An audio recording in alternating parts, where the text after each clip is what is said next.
നമസ്കാരം. ഇന്ത്യയുടെ ആഭ്യന്തരമന്ത്രി അനിൽ ചന്ദ്ര ഷാ അഥവാ അമിത് ഷാ അദ്ദേഹം വളരെ തിരക്ക് പിടിച്ച ഒരു വകുപ്പാണ് കൈകാര്യം ചെയ്യുന്നത്. നമുക്കറിയാം, ആഭ്യന്തര സുരക്ഷ എന്ന് പറഞ്ഞു കഴിഞ്ഞാൽ അതെല്ലാ കാലത്തും ഒരു തലവേദനയാണ്. കഴിഞ്ഞ വർഷം അദ്ദേഹം വളരെ നിർണായകമായ ഒരു പ്രഖ്യാപനം നടത്തിയിരുന്നു. 2026 മാർച്ച് മാസത്തോടുകൂടി നമ്മുടെ രാജ്യത്തുള്ള അവസാനത്തെ മാവോയിസ്റ്റും ആയുധം വെച്ച് കീഴടങ്ങണം. അതുവരെ അദ്ദേഹം സമയം കൊടുത്തിട്ടുള്ളൂ. പക്ഷേ ആ ഒരു പ്രഖ്യാപനം വലിയ വിജയത്തിലേക്ക് പോവുകയാണ് എന്നിപ്പോൾ മാധ്യമ വാർത്തകളെല്ലാം നമ്മളെ കാണിച്ചു തരുന്നുണ്ട്. ഏതാനും ദിവസങ്ങൾക്ക് മുമ്പ് തലയ്ക്ക് വിലയിട്ടിരുന്ന ഈ പിടികിട്ടാനുള്ള അവസാനത്തെ മാവോയിസ്റ്റ് ഭീകരവാദിയും കീഴടങ്ങി. ഇങ്ങനെ കീഴടങ്ങുന്നവരെ സർക്കാർ തന്നെ അവർക്ക് വേറെ തൊഴിൽ കണ്ടെത്തി കൊടുത്ത് അവരെ മറ്റ് സ്ഥലങ്ങളിലേക്ക് പാർപ്പിക്കുന്നുണ്ട്. അപ്പോൾ ഇവർ കാട്ടിലും മേട്ടിലുമൊക്കെ ആയിട്ടാണ് പതിറ്റാണ്ടുകളായിട്ട് നമ്മുടെ വ്യവസ്ഥാപിതമായിട്ടുള്ള സർക്കാരിനെതിരെയും നിയമ സംവിധാനങ്ങൾക്കെതിരെയും നമ്മുടെ പട്ടാളക്കാർക്കെതിരെയും ഒക്കെ ഇവർ പോരടിച്ചുകൊണ്ടിരുന്നത്. അവർക്ക് ഇതുവരെയും അവർക്ക് ലക്ഷ്യം കാണാൻ സാധിച്ചിട്ടില്ല. വലിയ തലവേദനയായിരുന്നു നമുക്ക് ആഭ്യന്തര സുരക്ഷയുടെ കാര്യത്തിൽ. നമ്മുടെ മുൻപ് ഉണ്ടായിരുന്ന കേന്ദ്രമന്ത്രിമാർ അടക്കമുള്ളവർ ഇവരുടെ ആക്രമണത്തിൽ കൊല്ലപ്പെട്ടിട്ടുണ്ട്. അങ്ങനെ വലിയ തലവേദന സൃഷ്ടിച്ചുകൊണ്ടിരുന്നപ്പോഴാണ് അമിത്ഷാ ഇത് അമർച്ച ചെയ്യാൻ വേണ്ടി തീരുമാനിക്കുന്നു. അങ്ങനെ വലിയ രീതിയിൽ തന്നെ ഇവർക്കെതിരെയുള്ള പദ്ധതികളുമായിട്ട് മുന്നോട്ട് പോയി. കൊന്നു തീർക്കേണ്ടവരെ കൊന്നു തന്നെയാണ് തീർക്കുന്നത്. കീഴടങ്ങേണ്ടവരോട് അതിനുള്ള സമയം പറഞ്ഞിട്ട് അവരെ കൊണ്ട് കീഴടപ്പിക്കുന്നു. അതിനുശേഷം അവരെ മുഖ്യധാരയിലേക്ക് കൊണ്ടുവന്ന് സാധാരണ മനുഷ്യരെ പോലെ ജീവിക്കാനുള്ള സംവിധാനങ്ങളൊക്കെ ചെയ്തു കൊടുക്കുന്നുണ്ട്. അത് പക്ഷേ കുറ്റവാളികളായിട്ടുള്ളവരെ നിയമത്തിന് മുന്നിലേക്കും കൊണ്ടുപോകുന്നുണ്ട്.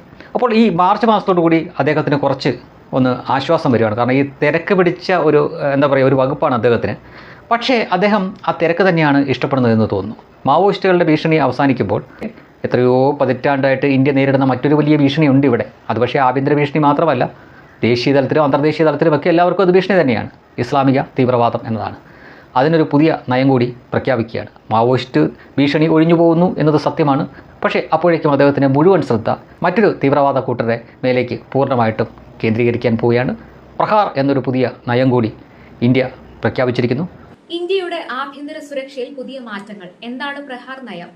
രാജ്യത്തെ ഭീകരവിരുദ്ധ പ്രവർത്തനങ്ങളെ ഏകീകരിക്കുന്നതിനായി ആഭ്യന്തര മന്ത്രാലയം പുറത്തിറക്കിയ ഏറ്റവും പുതിയ സമഗ്ര നയമാണ് പ്രഹാർ. വരും വർഷങ്ങളിൽ രാജ്യത്തിന്റെ ആഭ്യന്തര സുരക്ഷാ സംവിധാനങ്ങൾ എങ്ങനെ പ്രവർത്തിക്കണം എന്നതിനെക്കുറിച്ച് കൃത്യമായ ഒരു റോഡ് മാപ്പ് ഈ നയം മുന്നോട്ട് വെക്കുന്നുണ്ട്. 2029 ഭീകരവാദ ഭീഷണികളെ പൂർണ്ണമായും ഇല്ലാതാക്കുക എന്ന ലക്ഷ്യത്തോടെയാണ് ഈ പദ്ധതി വിഭാവനം ചെയ്തിരിക്കുന്നത്. എന്താണ് ഈ പുതിയ നയത്തിന്റെ പ്രത്യേകതകൾ എന്ന് നോക്കാം. നിലവിൽ പല ഏജൻസികളിലായി ചിതറിക്കിടക്കുന്ന അന്വേഷണ പ്രതിരോധ പ്രവർത്തനങ്ങളെ ഒരൊറ്റ കുടക്കീഴിൽ കൊണ്ടുവരിക എന്നതാണ് പ്രഹാർ ലക്ഷ്യമിടുന്നത്. സുരക്ഷാ ഏജൻസികൾക്കിടയിലെ ഏകോപനം വർദ്ധിപ്പിക്കുന്നതിലൂടെ വിവരങ്ങൾ കൈമാറുന്നതിലെ കാലതാമസം ഒഴിവാക്കാനും പ്രതിരോധം കൂടുതൽ ശക്തമാക്കാനും സാധിക്കുമെന്നാണ് വിലയിരുത്തപ്പെടുന്നത്. ഈ നയത്തിലെ ഏറ്റവും ശ്രദ്ധേയമായ വശം അത്യാധുനിക സാങ്കേതിക വിദ്യയുടെ ഉപയോഗമാണ്. പരമ്പരാഗതമായ രീതികളിൽ നിന്ന് മാറി ആർട്ടിഫിഷ്യൽ ഇന്റലിജൻസ്, മെഷീൻ ലേണിംഗ് എന്നിവ ഉപയോഗിച്ച് ഭീകരവാദ ശൃംഖലകളെ ട്രാക്ക് ചെയ്യാനുള്ള സംവിധാനം വരുന്നു. ഇതിലൂടെ ഡിജിറ്റൽ ലോകത്തെ ചാരപ്രവർത്തനങ്ങൾ മുൻകൂട്ടി കണ്ടെത്താനും സൈബർ സുരക്ഷാ ഭീഷണികളെ നേരിടാനും സാധിക്കും. ഭീകരവാദത്തിന്റെ സാമ്പത്തിക സ്രോതസ്സുകൾ തടയുക എന്നതാണ് നയത്തിലെ മറ്റൊരു പ്രധാന ഘടകം.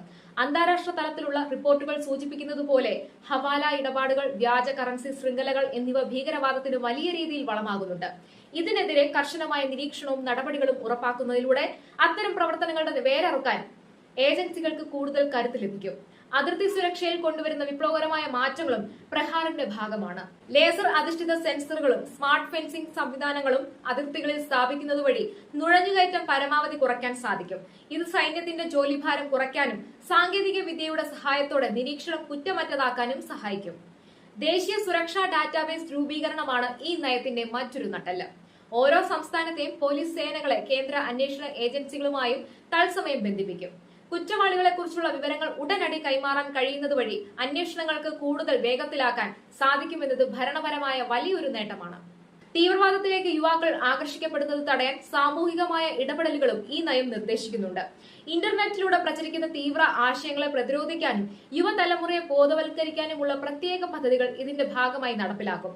ഇത് സുരക്ഷാപരമായ ഒരു സമീപനത്തിനൊപ്പം തന്നെ ഒരു സാമൂഹിക പരിഷ്കരണം കൂടി ലക്ഷ്യം വെക്കുന്നു. ഒരു പൗരൻ എന്ന നിലയിൽ രാജ്യത്തിന്റെ സുരക്ഷയുമായി ബന്ധപ്പെട്ട ഇത്തരം വലിയ മാറ്റങ്ങൾ നാം അറിഞ്ഞിരിക്കേണ്ടത് അത്യാവശ്യമാണ്. രാഷ്ട്രീയത്തിന് അതീതമായി ഒരു രാജ്യത്തിന്റെ സുസ്ഥിരമായ നിലനിൽപ്പിന് ശക്തമായ സുരക്ഷാ നയങ്ങൾ അത്യന്താപേക്ഷിതമാണ്.